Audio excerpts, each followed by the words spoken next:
Shalom, it's the brother Kadash. I want to start off by giving all praises to Yahweh, by Hashem, Yahushai, by Hashem, Kakadash, double honors to the apostles at Great Millstone. Peace, blessings, and honors to all the brothers in this truth. And this is just more proof of the truth, we say that you could look at the 12 tribe chart, but we say that the Negroes and Hispanics and Native Americans make up Israel, right? Of those mans, of those descents. But you have the Haitians, and then you have like Puerto Ricans and stuff like that too.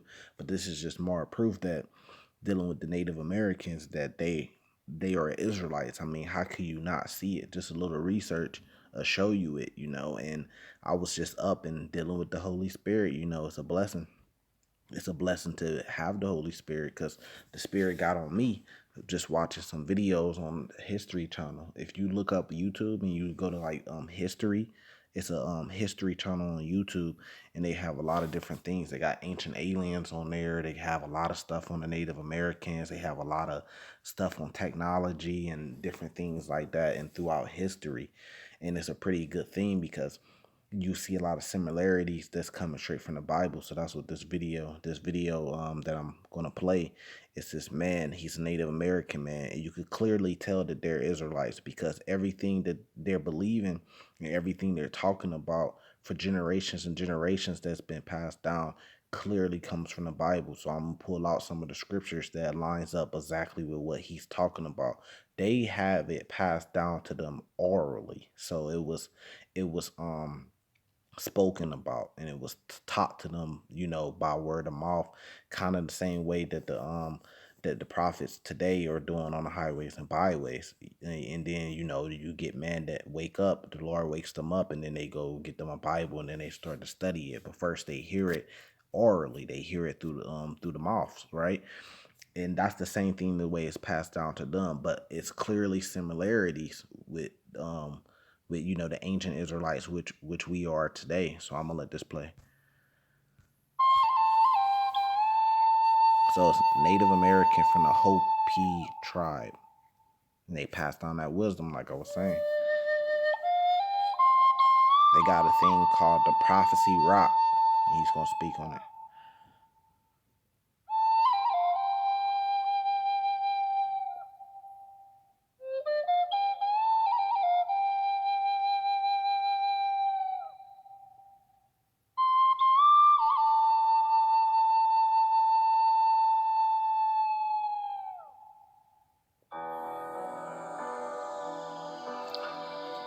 We have on a boulder of rocks not far from our house.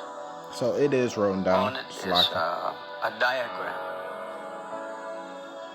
It's called prophecy. So we call it prophecy rock. And it depicts emergence of Hopi from the third world. So we went through three worlds. This is the fourth one. And it is standing at the edge. We are standing at the edge of the fourth world. But look at that. I mean, that's straight from the Bible. Not saying that he got it from the Bible. He's getting it from their rock that they call the prophecy rock, but it lines up exactly with the Bible perfectly. So this is here, let me get it. It's Daniel chapter 7. This, I'll just start from the beginning. It says, in the first year of Belshazzar, king of Babylon, Daniel had a dream and visions of his head upon his bed. Then he wrote the dream and told the sum of the matters. Verse 2, Daniel spake and said, I saw in my vision by night, and behold, the four winds of heaven strove upon the great seas, and four great beasts came up from the sea, diverse one from another. So we got this same number 4, like he said. We're in the fourth world, and we stand at the edge of the fourth world. So whenever this was made, I can't see right now, but whenever this video was made, he was saying during that time that we were standing at the edge. That's why we say that we're living at the end days. That means the same thing. We're standing on the edge of the fourth world. We're living at the end days. Does that mean from the first world to the second to the third world, or from the first beast, the second beast to the third beast, was Earth destroyed? No, it means that it was a new kingdom, new rulership. So you need this next rulership to come in, which is the righteous, in order for the world to I think that's Proverbs man, it might be 29. But that's where you need the righteous to be in rulership, so the world could rejoice. So that everything could be back in order. The way that the world is living right now is completely out of order, and it's only going to lead to destruction. But I'm going to jump through it because it goes into the first beast and it goes into the second. So I'm going to jump straight to the point here. Let me see.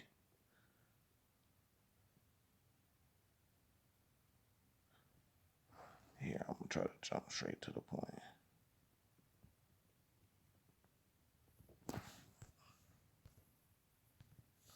Here, let's just go from verse 9. I just go from verse 9. I think I skipped a little bit, but I just um no, actually, yeah, I did skip a little bit. I'll go to verse 7. It says, "After this, I saw in the night vision, behold, a fourth beast, dreadful and terrible, and strong exceedingly, and it had great iron teeth, and it devoured, break in pieces, and stamped the residue with his feet of it, and it was diverse from all the other beasts that were before it, and it had 10 horns." So we clearly know that's talking about we're in the fourth world right now, but the fourth beast is America. But this goes to the Romans. But America is just an extension of the Romans. It's the Romans back all over again, reborn pretty much. They recreated themselves, reborn themselves. They don't go by the Romans today, but it goes by America today, and really the Edomites are running the world. That's why in Second Esdras 6 and 9, Esau is the end of the world. Jacob is the world that follow it. That's that righteous world that we need to get to. But verse 8, it says, "I considered the horn, and behold, there came among them another little one." So the little one that's talking about America, "before whom there was three of the first horns plucked up by the roots. And behold, in this horn were eyes like the eyes of man, and the mouth speaking great things." They speak great things. They they believe that they are the Lord. They think they could do what the Lord could do. They want to go to their whole new world order, get everybody chipped with the mark of the beast. They say they're gonna go to Mars and stuff like that, man. And behold, till the thrones were cast down, and the Ancient of Days did sit. So the Ancient of Days, whose garment was white as snow. So there you go, that glorious garment again, white as snow, and hair, and his hair of his head like pure wool, just like how my hair is, how most Israelite hair are, and his throne was like a fiery flame, and his wheels as burning fire. Verse 10, "A fiery steam issue and came forth from before him. Thousands minister unto him, and 10,000 times 10,000 stood before him.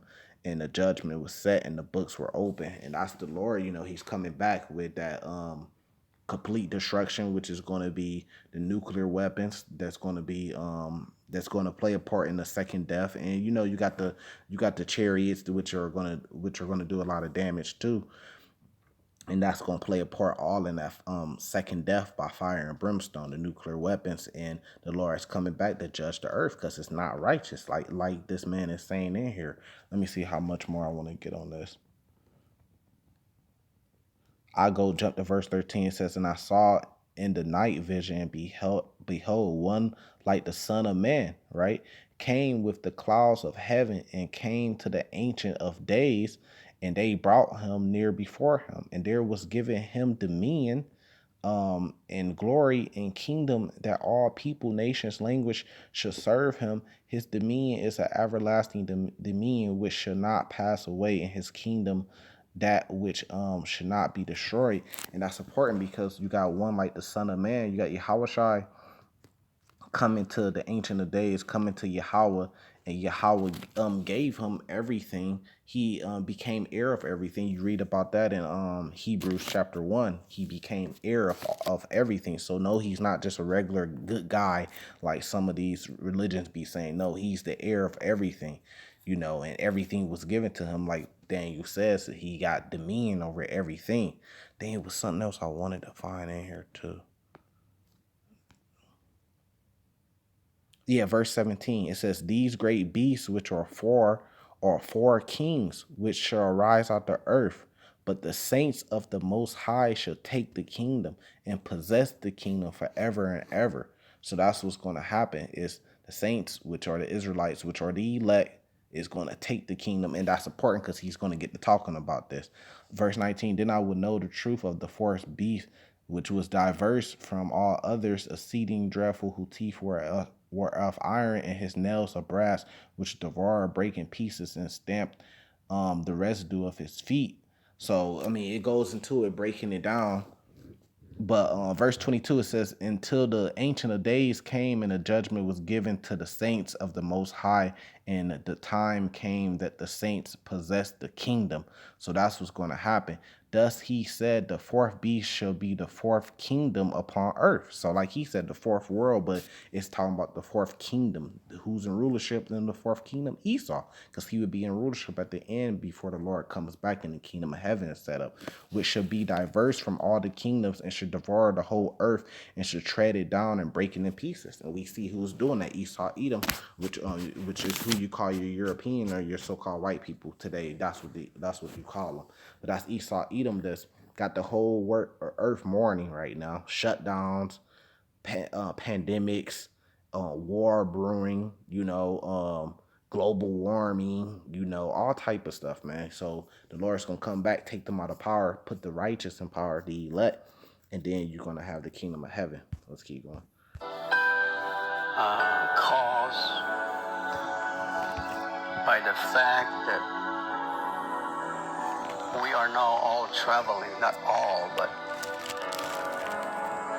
the predominant population of races have embraced a materialistic path that has no heart.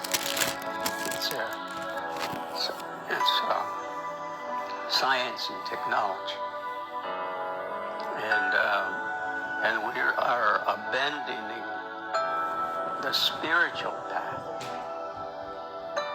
which is the path of a person, of a farmer that we met, our ancestors met when they came from the third to the fourth world. His name was Ma'asau. He is the guardian of the land, caretaker of Mother Earth. I remember Daniel 7 said he had dominion of all things. And on that prophecy rock, the material path ends abruptly. The spiritual path just keeps going. Yeah, because that material path, whatever, this world is going to end very abruptly. It's going to end with the second death, which is found in Revelations, where it's talking about, here, let me see if I can find it real quick. I know it's over here. Revelations chapter 20, I believe so. Yeah, Revelations chapter 20, it says, and death and hell was cast into the lake of fire. This is the second death. And whosoever was not found written in the book of life was cast into the lake of fire. So that's that second death. It goes into it even more too. But that's that second death, what it's talking about. I think it's Revelation 22 goes into it. Yeah, that's the second death, and like he's saying, it's gonna end. The Lord gonna take it out. When no man knows the day, the time, or the place. I mean, here, let me get my words together. Nobody knows the time the Lord is gonna do it. He's gonna come like a thief in the night, but he's gonna take it out. But like he's saying, the spiritual path just keep going. When the righteous get into the kingdom, then you're gonna have the new covenant that we're gonna be under, and that's gonna be it's gonna be very spiritual because we're very spiritual people. Let's just say that. But this is Second Ezra 6 and 9. Kind of stumbling over my words. It's kind of late, but Second Ezra chapter 6 and 9, it says, "For Esau is the end of the world, and Jacob is the beginning of it that follow." So at the end of this current world, Esau will be in rulership. That's who's going to be running it. But Jacob's going to be ruling which means that the Israelites is going to be ruling in the kingdom of heaven. Let's let it keep on. At the beginning of the fourth world, there's a picture of Massa, and he is also standing at the end, basically meaning I am the first and I am the last. And I am the first and I am the last, and this is what it really means. Revelation chapter 1, verse 8, "I am the Alpha and the Omega, I'm the beginning and the end." You see what I'm saying? Which also means the first and the last. "Sate the Lord, which is and which was, which is to come, the Almighty." So just with playing 3 minutes in this video, we already got 3, 4, 5 things that's coming straight out the scriptures that they're talking about. So how can you not see that they're not Israelites, that they are Israelites? How can you not see that they are Israelites? And how can you not see that this is the truth of the Bible we got? Because we're coming from the Bible with this truth, and they got a prophecy rock which lines basically right up with the same truth that we're coming from the Bible. It all adds up. Let's look at it. See, and he's still holding on to his corn. See, so there's hope. On Masa's path, there's also 3 circles. 2 are complete. First, the third one is halfway complete. They represent World War I, II, and the present. So like he said, 3 circles represent World War One, II, and the present world. A lot of brothers use this scripture. This is Revelation chapter 8, verse 13. It says, "And I beheld and heard an angel flying through the midst of heaven, saying with a loud voice, Woe, woe, woe." So they means World War III. You got the third woe, woe, woe, woe, and the inhabitants of the earth by reason of the other voices of the trumpets of the 3 angels which are yet to sound. Either way, it's going to be a World War III. We know it's going to be a big World War III. And this is, here, let me see. Hosea 6, let me find it real quick. Because I'm going off, really just off top of the head. Here. Hosea chapter 6, I think I'm just going to start at verse 1. Yeah.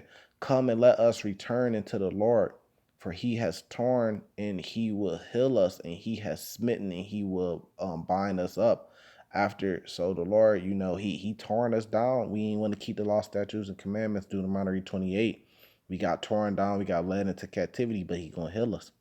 He's smitten us, but he's gonna bind us back up. The valley of dry bones, Ezekiel chapter 37.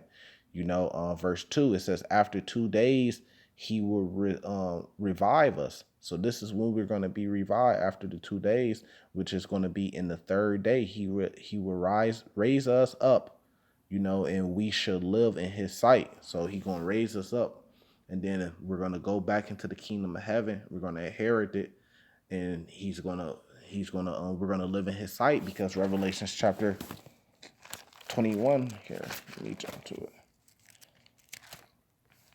says that he's going to dwell with us. Revelation chapter 21, "I saw a new heaven and a new earth." That don't mean that literal earth was destroyed and then a new one was put up. It's just saying a new kingdom, a new rulership, a new world. "For the first heaven and the first earth were passed away, and there was no more sea." So the last one that he's talking about, the 4th world that he was talking about in this video, it had passed away. "And I, John, saw the holy city of New Jerusalem coming down from God out of heaven, prepared as a bride adorned for her husband." So we was, like you said, he bind us back up. He healed us. "And I heard a great voice out of heaven saying, Behold, the tabernacle of God is with men, and he will dwell with them." So we're going to live in the sight, because he's going to dwell with us. "And they shall be his people, and God himself shall be with them and be their God." And then it goes on to say God shall wipe away their tears from their eyes, which goes pretty much into the same thing. As Hosea 6 said, he gonna heal us, you know. Now engaged in. So, so Masa's path is now being disrupted by warfare that's going on, and now by global warming. That we, mankind, are. But you can't really say that we, mankind. What you have to say that under the rulership of Esau, the Edomites are doing this, and everybody else is following them under their rulership. But at the same time, you got the wicked ones of us that's doing the same thing. So only the elect is going to be able to make it to this new world. Let me see what else is on here. Creating. First fruits But of it. in my belief, and I go back to water again, I believe the path of science, technology can still be intertwined with the mystical path. So I mean I don't know what that is, but I know that with this path of science and technology, it's all leading to the mark of the beast. They want to go electronic with everything, digital with everything, digital money, digital IDs, digital medical records, and even with the mark of the beast, digital cashless society, everything digital. So that's leading up to the mark of the beast. That's why Esau leans so heavy on their technology and stuff like that. But one thing I want to look up is they said Masa is what they call, and they're clearly talking about Yahweh Shai, so it's like I'm finna pull that up. Okay, so I don't even know if you can see this, but so I look up Masa meaning because that's the meaning of their the God that they follow, which I really believe, through the spirit, that really it's just a name in a different way that they're talking about Yahweh Shai. Now, when people call on Jesus, that's not talking about Yahweh Shai, because that Jesus has an image and people worship that image, and that Jesus that people are worshiping has none of the qualities of Yahweh Shai, none of that. But when the Native Americans are saying Masa, I really believe that they're saying it's maybe translated down over generations from the Hebrew name Yahweh Shai. So this is what I found when I looked it up. It says skeleton man, or it says was the spirit of death, but it says earth god, and that's what he said in the video. This earth god. So I think that's what it means. It's dark keeper of the fifth world, because you can't get to the fifth world without Yahweh Shai, because Yahweh Shai, he saves, he's salvation. So he has to save you in order for you to be Revelations 21, when John seen the holy city coming down, in order to inherit that fifth world, or inherit the kingdom of heaven. He has to save you. You can't get there without him. So yeah, he will be a door keeper to it. You know, the earth god, yeah, because he inherited everything. Everything was his dominion. So earth is his, it belongs to him. He was also the master of the upper world, or the fourth world, which is the kingdom of heaven, but it's going to come down out the sky from the Lord and it's going to be here on earth. And was there when the good people and was there when the good people escaped the wickedness of the third world for the promise of the fourth. So we could go through the Bible here. Matter of fact, let's do it. So it was there when the good people. So who are the good people? Revelation chapter 7. This is the good people that escaped the wickedness of the third world. And after these, just starting at verse 1, after these things I saw four angels standing on the four corners of earth, holding the four winds of earth, that the third should not blow on the earth, nor the sea, nor any tree. And I saw another angel ascending from the east, having the seal of the living God. And he cried with a loud voice to the four angels, to who it was given to hurt the earth and the sea, saying, hurt not the earth, neither the sea, nor the tree, till we have sealed the servants of our God in their foreheads. And I had heard the number of them which were sealed, and there were sealed 144,000 of all tribes of the children of Israel. The elect, that's the good people that escaped the wickedness of the third world. It's the elect. And it says, for the promise of the fourth world. Here, let me get this real quick. I'm doing it off the top of my head, so bear with me.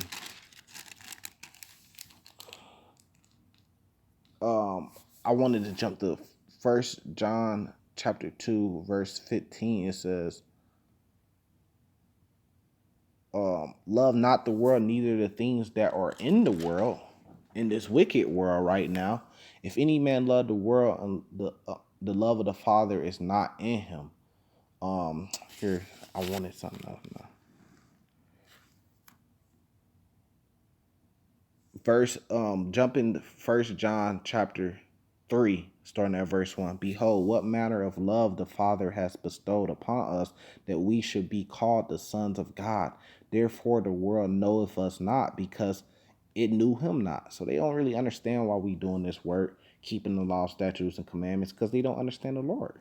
You know, they look people looking on the outside, wicked people looking at us on the outside, think we weirdos and stuff like that. They don't get it. You know, I'd have had that conversation plenty times and heard that conversation.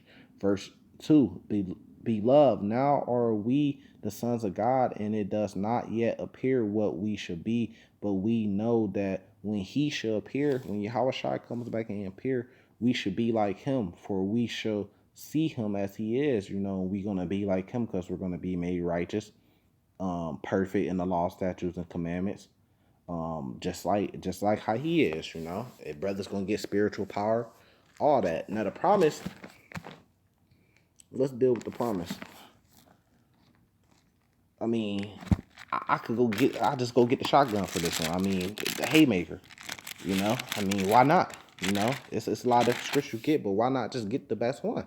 Romans chapter 9, starting at verse 1. I say the truth in Christ, I lie not, my conscience also bearing me witness in the Holy Ghost, that I have great heaviness and continual sorrow in my heart.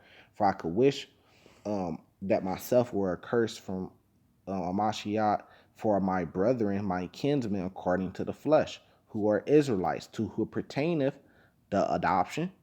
So the Israelites pertain to the adoption, the glory, the covenants, and the giving of the law, in the service of God, and the promises. So the third word, so like this says right here on the screen, and was there when the good people escaped the wickedness of the third world of the promise for the promise of the fourth. Well, the promise was given to the Israelites. That's who it pertaineth to, pertaining to Romans 9. Here, let's just leave it off right here.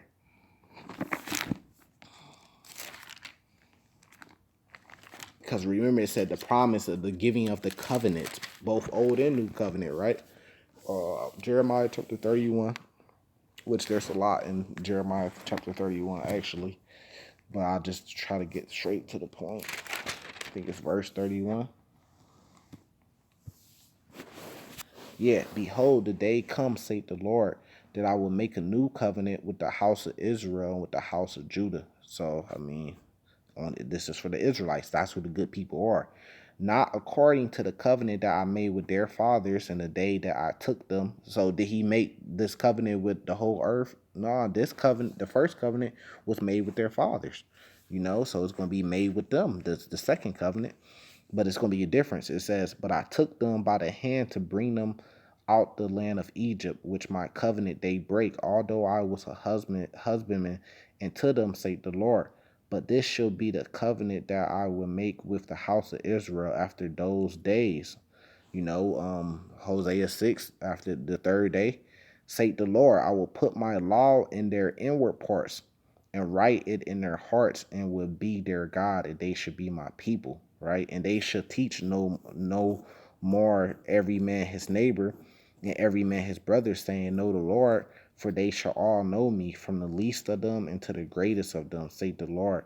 For I will forgive their iniquity, and I remember their sins no more. The ones of us that want to turn to the Lord and follow the Lord, you know. Thus saith the Lord, which giveth the sun the light by day. So that's just going on into actually I'll finish it. And the ordinance of the moon and of the stars of the light by night, which divideth the sea when the waves therefore roar. The Lord of hosts is his name. So that's who the new covenant is going to be for. That's who the good people, according to, you know, lining up with what the Hopi believe in.